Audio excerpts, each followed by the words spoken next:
Pada kitab Jawahir Kalamnya ini hampir selesai karena tinggal beberapa pertanyaan lagi. Kalau yang sekarang kita lanjutkan masih dalam bab pertanyaan-pertanyaan penting seputar akhir. Bab terakhir tuh ya. Bab iman kepada Allah udah, iman kepada malaikat lewat, iman kepada para kitabnya juga sudah, iman kepada Rasul, hari kiamat, dan juga qada dan qadar. Banyak sudah pertanyaan yang kita jawab daripada kitab Jawahir Al-Kalamiyah, termasuk tentang adanya penyakit ain begitu. Kita wajib tuh percaya adanya penyakit ain, tapi nggak boleh lebay begitu. Nggak boleh semua mau dikatain ain begitu, sebab adanya di satu zaman tuh sangat jarang sekali gitu. Kemudian nih soal yang sampai pada sore hari ini kita baca, hal na'imul jannati ruhaniyun am jismaniyun wa kadzalika adzabun nari kaifahu wa hal huma daimani am yanqati'ani. Hal na'imul jannati, apakah naim nikmat al-jannati nikmatnya surga, ruhaniyun, ruhani itu sifatnya ruhnya saja, artinya ngerasain nikmat surga itu ya ruhnya aja, badannya mah nggak ada. Badan kita tuh habis dimakan tanah misalnya begitu. Apakah nikmat surga itu hanya ruhani saja, am jasmani, atau juga nikmat secara jasmani, jadi kita ngerasain kenyang, ngerasain enaknya, ngerasain senengnya begitu. Wa kadzalika adzabun nar, dan begitu juga siksanya neraka. Kaifahu, bagaimana kondisi itu, apakah ruhnya saja atau dua-duanya, ruh dan jasmaninya juga. Jadi ruhnya mendapat kenikmatan, badannya, fisiknya juga mendapatkan kenikmatan. Wa hal huma daimani am yanqati'ani, dan apakah keduanya ini daiman, terus-terusan tidak pernah terputus, am yanqati'an, apakah nikmat surga beserta siksa neraka itu ada masa berhentinya begitu. Itu pertanyaan ini hampir banyak ditanyain nih zaman sekarang begitu. Apakah nikmat surga itu ruh, secara ruh saja atau fisiknya juga, begitu juga siksa api neraka. Tapi mula-mula biasanya orang nanyanya siksa kubur dulu begitu. Tapi siksa kubur itu sudah kita jelaskan di bab tentang iman kepada hari kiamat. Jadi Ahlus Sunnah wal Jamaah memasukkan alam kubur itu bagian daripada hari kiamat. Makanya disebut dengan istilah kiamat sugro kan ya begitu. Dan itu keyakinan bahwa adanya pertanyaan di alam kubur itu nyata. Adanya pertanyaan nikmat dan siksa kubur itu, siksa kubur nyata. Bahkan di dalam Al-Qur'an ini ada ayat surat Ghafir. Surat Ghafir ayat 46, an-naru yu'raduna 'alaiha ghuduwan wa 'ashiyya wa yawma taqumus sa'atu adkhilu ala fir'auna asyaddal 'adzab. Kata Allah dalam surat Ghafir ayat 46, an-naru yu'raduna 'alaiha ghuduwan wa 'ashiyya. Ini menceritakan tentang orang-orang yang tidak beriman. Itu an-nar, api dan siksaan itu yu'radun, itu dikenakan kepada mereka ghuduwan wa 'ashiyya, sepanjang siang dan malam. Wa yauma taqumus sa'ah, lalu di hari nanti berdirinya hari kiamat, adkhilu ala fir'auna asyaddal 'adzab, masukkanlah itu keluarganya, keluarga Fir'aun, asyaddal 'adzab, ke dalam siksa yang pedih. Jadi Allah bilang siksa api itu disampaikan kepada mereka siang dan malam. Lalu ketika hari kiamat terjadi, berarti kiamatnya belakangan, tapi siksanya tuh terus-terusan ada. Itu menunjukkan adanya siksa kubur. begitu. Karena sebelum hari kiamat ya belum ada kiamat, sebelum itu kiamat datang ya belum ada akhirat. Jadi yang dijelaskan oleh Al-Quran, al-yawma yu'raduna 'alaiha ghuduwan, begitu, ghuduwan wa 'ashiyya, siksa neraka, siksa api itu disampaikan, dikenakan kepada mereka orang-orang tidak beriman siang dan malam.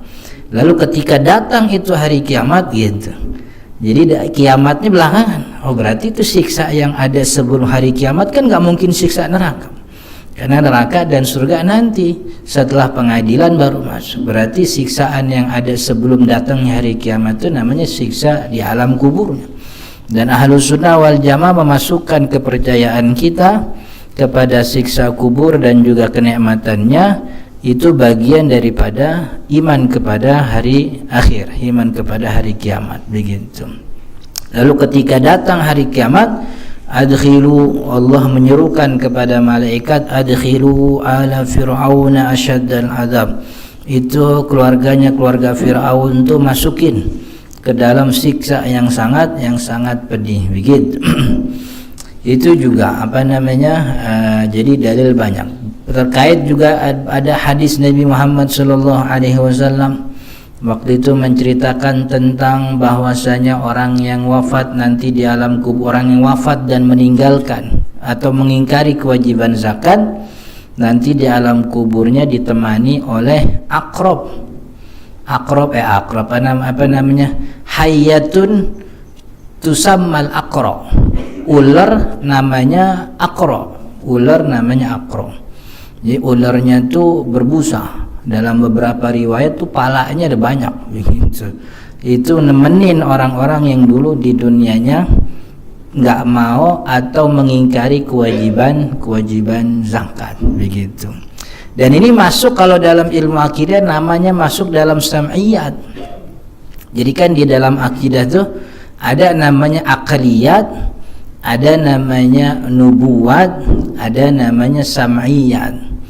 Aqliyat itu sesuatu yang memang kita diwajibkan oleh agama untuk yakin, dan Allah ngasih secara nyata dalil bukti yang kasat mata, makanya disebut aqliyat. Orang bisa mikir kayak keesaan Allah, adanya Tuhan, itu sebenarnya nggak usah pakai dalil, akal kita tuh bisa nyampe bahwa segini besar alam. Kan bukan cuman soal alam, kita kalau ngelihat gedung tinggi menjulang bagus berdiri kokoh kan pasti kita mikir pasti ada yang bikin nih, ada yang bangun nih, nggak mungkin tiba-tiba berdiri sendiri. Nah itu akidah yang sifatnya akliyat, bisa diakalin gitu, dan kita harus meyakini sesuai dengan kita mempekerjakan akal kita untuk bisa meyakini. Ada namanya sam'iyat, itu yang harus kita yakini, tapi kalau pakai akal susah tuh. Yang kita bisa terima itu dari wahyu gitu. Sebab dimensinya tuh bukan lagi dimensi dunia yang kita bisa ukur dengan akal manusia. Di dalam ayat Al-Quran tuh ada cerita tentang gimana orang, tadi ada ketemu ayatnya tuh di sebelah mana tuh gitu. Jadi orang yang disiksa oleh Allah kemudian hancur badannya, dibuat lagi badannya, dihancurkan lagi badannya, dibuat lagi badannya. Itu kalau dipikirin make kita saat ini kan nggak masuk akal. Sebab hancurnya badan tuh butuh sekian hari untuk kemudian hidup lagi, ada lagi, atau mungkin bahkan sekian tahun, begitu. Atau mungkin malah mustahil, begitu. Jadi kalau mikirnya make otak kita, ya susah nyampenya. Makanya masuk dalam kategori sam'iyat, begitu. Sesuatu yang kita yakini berdasarkan wahyu. Maka kalau kagak ada wahyunya, nggak usah dibuat-buat, begitu. Apa yang ada wahyunya aja, begitu. Yang ada wahyunya ya seperti yang akan kita baca ini. Jadi di sini nih kalau di kitab saya kan ada footnote-nya nih. Ini di footnote-nya nih banyak nih dalil daripada ayat Al-Quran dan juga hadis Nabi Muhammad SAW tentang yang kita baca. Jadi apakah nikmat surga dan juga azab atau siksa neraka itu ruhnya saja atau dua-duanya, ruhani juga, fisiknya juga? Jawabannya kata Syekh Shalih Al-Jazairi, innal jannata, bahwa sesungguhnya di dalam surga itu tashtamilu 'ala na'imain, itu mengandung dua kenikmatan. Tashtamilu itu mengandung 'ala ni'main, atas dua kenikmatan. Ar-ruhani, nikmat secara ruhani, nikmat bagi ruhnya badan, wal jismani, dan juga nikmat bagi jasadnya badan, bagi fisik badannya. Farruhani, yang namanya nikmat ruhani, nikmat ruh itu litaladzuzir ruh, diberikan oleh Allah untuk kenikmatan ruh, agar ruh itu mendapatkan nikmat. Katasbihi, seperti bertasbih, wal ibadati, dan juga beribadah. Ibadah yang dilakukan oleh orang-orang mukmin di dalam surga itu bukan ibadah taklif. Ibadah taklif itu artinya kita dituntut untuk mengerjakan ibadah, kayak di dunia nih, gitu. Sholat itu kan ibadah taklif, dituntut.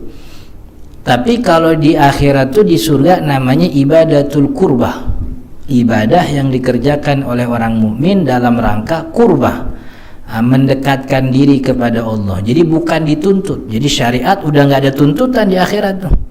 Jadi di akhirat sudah tidak ada lagi tuntutan. Dan beberapa orang memang diberikan oleh Allah kenikmatan melalui itu. Dan di dunia juga bisa dirasain sebenarnya. Yang namanya nikmat orang bertasbih, yang namanya zikir tuh memberikan kenikmatan. Kalau ibadah tuh jadi ada nikmat ruh di dalam surga, salah satunya dengan bertasbih, wal ibadah, melakukan ibadah, wa ru'yatillahi ta'ala, dan melihat zat Allah subhanahu wa ta'ala, itu bagian daripada nikmat ruh, begitu. Dan di pertemuan sebelumnya itu sudah kita bahas bahwa kita memang keyakinan Ahlus Sunnah wal Jamaah melihat Allah itu nanti di hari kiamat itu adalah sesuatu yang pasti terjadi, karena memang itu salah satu kenikmatan terbesar daripada manusia nanti di akhirat, bisa melihat Allah subhanahu wa ta'ala. Wa i'lamihi biridahu anhum, wa i'lamihi, dan pemberian informasi daripada Allah, biridahu, bahwasanya Allah ridha, anhum, kepada orang-orang mukmin. Jadi di dalam surga ada nikmat ruh, wal jismani, dan juga nikmat jasmani atau nikmat fisik, litaladzuzil jismi, untuk memberikan kenikmatan bagi fisik, kal akli, seperti makan, adanya buah-buahan, adanya makanan, wasyurbi, dan juga minuman, wan nikahi, dan juga nikah. Artinya dengan gimana tuh kata surat Amma Yatasaalun tuh, innalil muttaqina mafazan hadaiqa wa a'naba wa qawa'iba atroba. Itu innalil muttaqina mafaza, sesungguhnya bagi orang-orang mukmin tuh kemenangan. Lil muttaqina mafazan hadaiqa wa a'naba, nanti di dalam surga dia mendapatkan hadaik. Hadaik itu taman-taman surga, matanya tuh senang karena berada di taman. Wa a'naba, dan itu tamannya banyak buahnya. Wa a'naba, dan anggur-anggur itu. Wa qawa'iba atroba, orang mukmin tuh nanti di akhirat dapat wa qawa'iba atroba. Kawaib tuh kalau diartiin secara terjemah, kawaib tuh banyak gadis-gadis. Atroba tuh yang dadanya besar-besar gitu. Itu salah satu kenikmatan. Dan memang ayat Al-Qur'an serta hadis Nabi itu kalau menceritakan akhirat sering memberikan pendekatan yang mungkin bisa dipahami, begitu. Seperti tadi hadaik wa a'naba, kebun-kebun dan juga a'nab, anggur. Karena bagi masyarakat tertentu untuk berada dalam satu hadaik, kebun itu suatu yang mahal itu, bagi apalagi zaman zaman Nabi Muhammad SAW. Jadi maksudnya bukan nanti di surga tuh ada taman, maksudnya taman kayak kita, jangan bayangin taman kayak Air Petra, bukan gitu. Tamannya lebih mewah, lebih wah. Cuman dibilang seperti itu tuh untuk bisa mendekati pemahaman. Kita ini tinggal di jazirah, padang pasir, nyari taman tuh susah. Kenikmatannya tuh ada tuh. Jadi kalau dapat dia tinggal pergi ke satu daerah yang ada taman tuh nikmat. Nah, ini di surga ini mirip gitu, cuman lebih mewah lagi. Wa anaba dan juga anggur, gitu kan. Kalau tibang mau anggur kan di pasar induk juga banyak sebenarnya kan, gitu. Tapi itu anggur tuh maksudnya untuk memberikan pendekatan paham saja supaya orang lebih mengerti bahwa anggur tuh di dunia aja itu buah mahal itu. Nggak semua orang bisa tiap hari makan anggur, begitu. Malah ada yang makan anggur tuh pas lagi musim maulid aja, begitu. Nungguin bekas ustadznya kan, begitu. Kadang-kadang kalau di meja ustadz tuh ada anggur, gitu. Ustadznya pulang, anggur tuh disisain, gitu. Iya. Jadi yang di dunia aja begitu nikmat, apalagi di surga. Termasuk wakawahiba atroba, dan gadis-gadis yang atrob, yang memang dulu diminati. Maka untuk mendapatkan kenikmatan itu diberikan kepada orang muttaqin, orang takwa. Maka jadilah orang yang bertakwa. Jadi ini ini pendekatan. Jadi di surga nikmatnya ruh ada, sebagaimana ketika kita beribadah itu kan yang susah bukan cuman badan doang, ruhnya juga susah itu. Ketika kita beribadah tuh yang capek, kalau ibadah haji umroh tuh kan capeknya minta ampun, badannya capek, itu otak mikir tuh, habis pulang nih duit masih ada lagi penggangan gitu. Itu ruhnya capek juga itu. Jadi ibadah di dunia itu ruhnya capek, badannya capek. Maka kalau nanti di dalam surga yang dapat nikmat cuma ruh doang gitu kan kagak adil itu jatuhnya. Badan kita juga capek itu. Kalau badannya doang, ruh kita juga capek. Sebagaimana menghindari menjalankan ketaatan kan kadang-kadang juga dimusuhin juga kita. Menjalankan ketaatan kepada Allah, fisik kita bisa beribadah, tapi ruhani kita ini kadang dicemooh orang, dijauhi orang, merasa sendiri dalam ketakwaan, dalam ibadah, kan begitu. Jadi ada kesusahan juga yang kita terima dalam melaksanakan ibadah. Maka di dalam surga ruhnya dapat, kemudian jasmani juga dapat. Wanar, kita baca lagi, wanar, dan juga api neraka, tashtamil, itu mengandung di dalamnya adalah adzabil jismani, siksaan yang berupa siksaan fisik, wal adzabir ruhani, dan juga siksa yang sifatnya ruh. Jadi ada siksa ruhnya ada, jasmaninya, si fisiknya juga ada begitu.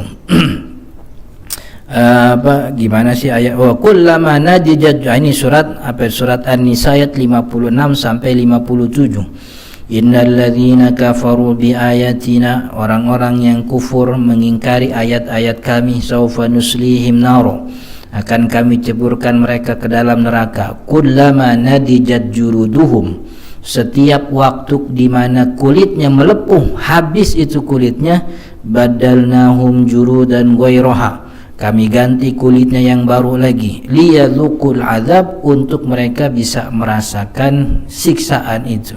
Innallaha kana azizan hakima, dan sesungguhnya Allah maha azizan, maha perkasa, mulia, hakiman, lagi bijaksana. Walladzina amanu, dan orang-orang yang beriman, wa amilus shalihat, kemudian dia mengamalkan kesalihannya, mengamalkan kesalihan, sanudkhiruhum jannat, akan kami masukkan ke dalam surga, tajri min tahtihal anhar, yang di bawah surga itu mengalir banyak sungai, khalidina fiha abada, yang kekal selamanya di dalamnya, lahum fiha azwajum mutahharah, mereka mendapatkan azwaj, pasangan, gadis, istri, mutahharatun, yang suci. Mutahharat ini suci, suci secara fisik, artinya memang tidak punya kotoran, sekaligus juga tidak pernah mens gitu ya, baik itu menstruasi atau mencret itu nggak dapat itu namanya mutahharah, suci terus begitu.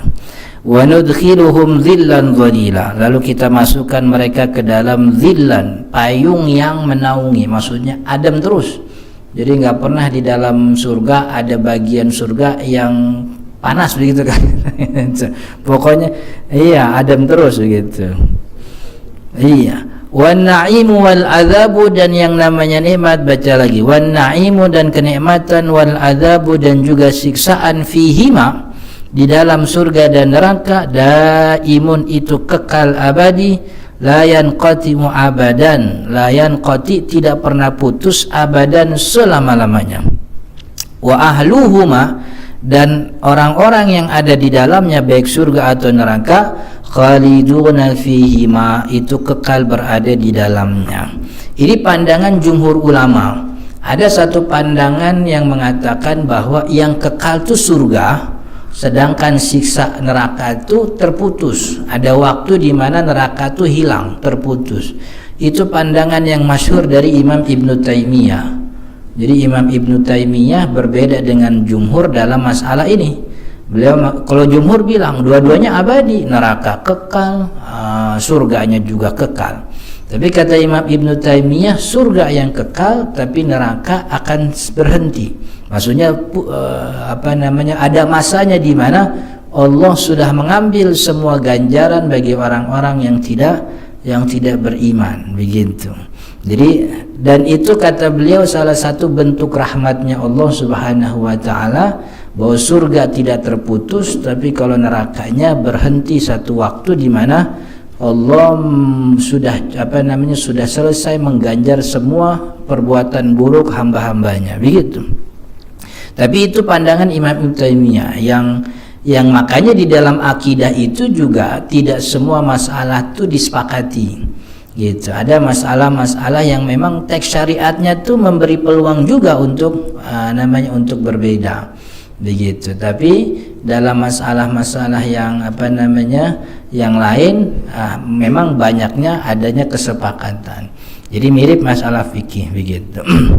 Wahuma maujudatanil an, dan keduanya baik surga atau neraka, maujudatani, sudah ada, al-ana, sekarang udah ada, begitu. Dan itu dibuktikan banyak ayat Al-Quran ketika menceritakan tentang surga, di ujungnya tuh Allah mengatakan uiddat lil muttaqin. Uiddat, ini disiapkan, lil muttaqin, bagi orang-orang yang bertakwa. Uiddat itu dalam bahasa Arab tuh bentuk kalimat fi'il madhi. Fi'il madhi itu kalau bahasa Indonesianya itu past tense.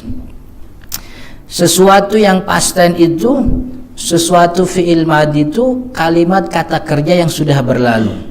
Kalau sudah berlalu maka kepastiannya tuh adanya tuh pasti. Allah menggunakan selalu ketika menceritakan surga dan neraka itu pakai kalimat past tense, pakai kalimat fi'il madhi untuk menunjukkan bahwa neraka ini udah ada, surga ini udah ada.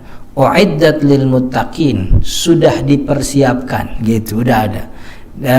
Kalau ngomongin siksa api neraka, uiddat lil kafirin, disiapkan untuk orang-orang yang kafir, yang tidak beriman, gitu. Kemudian juga di dalam ayat lain tentang Nabi Isra Mi'raj, kan ya, walaqad ra'ahu nazlatan ukhra 'inda sidratil muntaha indaha jannatul ma'wa. Dan Nabi Muhammad SAW bertemu dengan malaikat Jibril nazlatan ukhra, sekali lagi, karena pertama kali ketika turun wahyu dengan bentuk laki-laki, tapi ketika Isra Mi'raj dengan bentuk aslinya. Inda sidratil muntaha, di sidratil muntaha, indaha jannatul ma'wa, dan di sisi sidratul muntaha itu ada jannatul ma'wa, ada surga. Jadi surganya udah ada, nerakanya juga sudah sudah ada. Jadi kita punya keyakinan bahwa surga neraka bukan tiba-tiba dibikin pas hari kiamat, tapi sekarang pun sudah sudah ada, begitu. Dan apa yang menjadi siksaan di alam kubur itu bagian daripada siksa neraka juga. Jadi diambil bagian daripada siksa neraka, kemudian ditempatkan di alam kubur untuk orang-orang yang tidak beriman. Sebab keyakinannya Ahlus Sunnah wal Jamaah, memang alam kubur itu bagian daripada daripada hari-hari akhir, begitu. Kiamat, namanya kiamat sugro. Satu lagi nih, baca nih, tanggung nih. hal yablughul waliyu, apakah sampai seorang wali darajatan nabi, bisa sampai kepada derajat kenabian.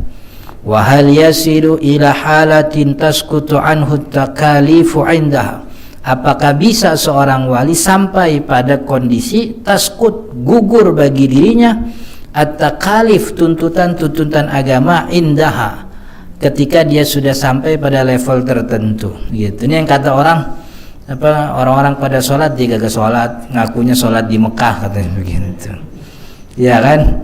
Katanya orang pada sholat Jumat, dia enggak, gue mah Jumatannya di Mekah gitu.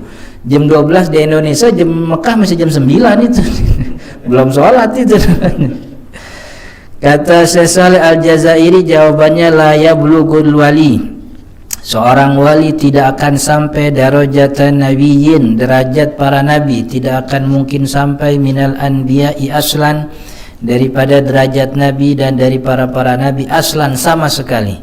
Wala yasilu, jadi nggak ada kemungkinan nih bakalannya nyampe nih jadi nabi, nggak ada, pokoknya nggak bisa, wali nggak mungkin. Dan wali pun keberadaannya tidak diketahui, artinya tidak ada orang yang kemudian deklarasi bahwa dia wali, itu gak ada, bahwa dirinya dijadikan wali oleh Allah pun dia nggak tahu gitu. Jadi wali ini adalah orang-orang yang kalau didefinisikan di sini, kemarin udah ditandain tuh definisi wali tuh. Jadi wali itu bukan orang yang tiba-tiba ngaku ini ngaku itu gitu. Jadi wali mana sih kemarin ya, ada nih. Wal wali huwal arifu billahi wa sifatihi hasba ma yumkin. Seorang wali adalah orang yang mengetahui Allah dengan sifat-sifatnya, hasba ma yumkin, sesuai dengan kemampuannya, kadar kemampuan mengetahui Allah dia pelajari. Al-muwadzibu ala ta'ah, dia merutinkan ketaatan. Al-mujtanibu lil ma'asi was sayyi'at, meninggalkan kemaksiatan dan keburukan. Wal mu'rid 'anil inhimak fil ladzati wasyahawat, dan dia menolak untuk berlebih-lebihan dalam kenikmatan dan juga syahwat. Itu namanya wali gitu. Dan ini kan apa istilahnya, bentuk keimanan seorang mukmin begitu. Jadi siapapun kita sangat mungkin untuk kita dijadikan oleh Allah sebagai wali, tergantung kita menjalankan ketaatan dan juga menolak berlebih-lebihan dalam kenikmatan. Tapi wali nggak mungkin jadi nabi. Wala yasilu al-abdu madama akilan, dan tidak mungkin seorang hamba madama akilan, selama dia berakal, balighan, atau dia juga balik, ila haitsu tasqutu anhu al-amru wan nahyu, sampai pada kondisi gugur bagi dirinya al-amru wan nahyu, perintah dan juga larangan. Jadi nggak mungkin seorang hamba sampai pada kondisi dia gugur bagi dirinya perintah Allah dan juga larangan Allah, selama dia berakal dan dia dewasa. Kalau dia tidak berakal mungkin gugur, karena memang syariat nggak dibebankan kepada orang yang tidak berakal. Wa yubahu lahu masya, lalu dibolehkan bagi dirinya semua yang dia kehendaki, nggak mungkin. Wa man za'ama dzalik kafar, barang siapa yang beranggapan ada orang yang mungkin sampai pada level itu, gugur bagi dirinya kewajiban, tidak ada larangan bagi dirinya, kafar, maka orang itu kufur. Jadi dirinya kufur yang menganggap bahwa bagi dirinya itu gugur semua kewajiban, yang meyakini ada orang seperti itu juga sama, itu pada level tertentu dia menjadi kafir. Wa kadzalika, dan begitu juga yakfuru, menjadi kufur man za'am, siapa orang yang menyangka anna lisyariati, bahwasanya di dalam masalah syariat ini batinan yukhalifu zahiraha, jadi ada masalah batin yang menyelisih zahirnya. Huwal muradu bil haqiqah, yang namanya zahir itu yang dimaksud adalah hakikat. Jadi maksudnya begini, kalau kata Allah sholat, ya sholat begitu. Yang namanya sholat itu dicontohin nama Nabi, takbiratul ihram, dia ruku, dia sujud. Dan tidak boleh ada seorang muslim meyakini bahwa di balik sholat ini ada batin, ilmu kebatinan yang itu Allah maksudnya ini bukan sholat begitu. Maksud Allah ini bukan takbir ngangkat tangan. Maksud Allah tuh bukan sholat sujud ruku, bukan. Tapi maksud Allah tuh kita begini gitu. Akhirnya makin jauh dia ngomong, makin jauh dari syariat begitu. Jadi dia mengingkari, Allah tuh nggak nyuruh zakat. Yang disebut sama Allah bayar zakat tuh maksudnya tuh kita menyebarkan kasih sayang, menyebarkan ini. Makanya kurban nggak usah. Itu duit kurban tuh jangan beliin sapi gitu. Kawinin janda aja yang banyak gitu. Pokoknya ya, jadi itu kan banyak tuh di tengah masyarakat kita begitu. Hal-hal yang sifatnya meyakini kebatinan, yang berlawanan dengan zahir, bahwa zahirnya itu hakikat syariat ya begitu. Hakikat syariat bayar zakat ya bayar zakat. Hakikat syariat suruh pergi haji, sampai ke Mekah ya pergi haji. Jadi bukan maksudnya ini bentuk enggak gitu. Kalau hikmah ya iya. Jadi hikmah beda. Sholat nih berdiri kemudian ruku itu hikmahnya mengajarkan kita A, B, C. Tapi hikmah itu tidak diminta sebagai ganti daripada ibadah sholat gitu. Nah ini kan yang ada justru ibadah sholat lu nggak usah sholat. Kalau masih sholat emang imannya tuh masih level rendah begitu. Ini kalau sholat nih gantinya nih begini, kita harus menanamkan nilai-nilai pada diri kita sebagai pengganti sholat gini. Itu tuh yang nggak boleh tuh. Man za'ama, siapa orang yang menyangka bahwa di dalam syariat ada perkara batin yang itu menyelisih zahirnya, wal muradu bil haqiqah, yang dimaksud adalah hakikat ibadah itu diganti dengan perkara batin, fa awwalan nususal qat'iyyah, kemudian dia mentafsir itu teks-teks syariat yang qat'i, wa hamalaha ala ghairi zahiriha, lalu memberikan pemahaman atas teks itu secara yang tidak zahirnya begitu, tidak zahir. Ada syariat azan, nggak perlu nih azan ini maksudnya gini-gini, jadi nggak perlu dengan azan seperti itu. Kaman za'ama annal murada bil malaika, itu juga sama, kufur, orang jadi kafir hukumnya meyakini seperti itu. Sebagaimana juga orang yang menganggap annal murada bil malaikah, bahwa yang dimaksud malaikat al-quwah aqliyah, yang dimaksud malaikat itu adalah kekuatan berfikir. Jadi semacam kekuatan batin di dalam diri manusia untuk melakukan hal-hal baik gitu. Kalau orang ahlu sunnah wal jamaah enggak, malaikat ya ada malaikat. Kita memang punya kekuatan, tapi di samping kiri kanan kita ada malaikat yang tugasnya diberikan Allah mencatat kebaikan, juga mencatat keburukan. Jadi malaikat diartikan sebagai malaikat, tidak diartikan sebagai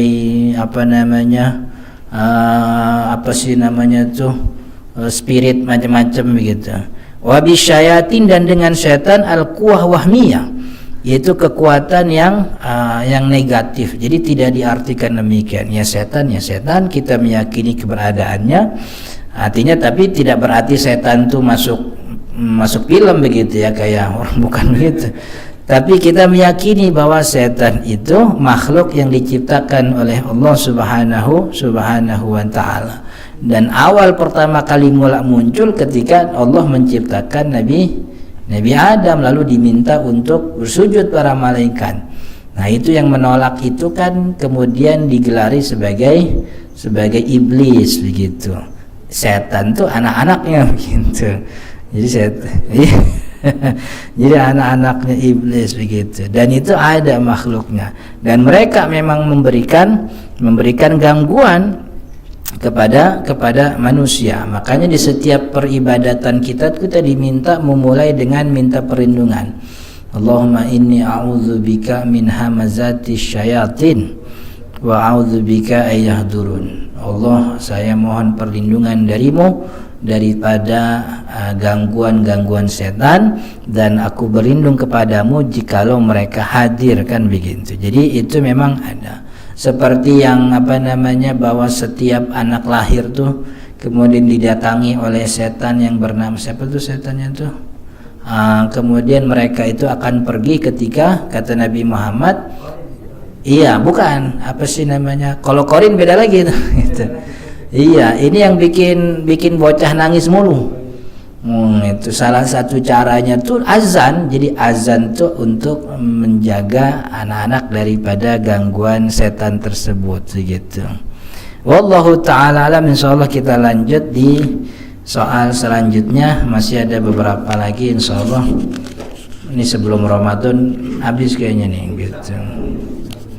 Sebelum ditutup, kalau ada pertanyaan silahkan. Ada pertanyaan?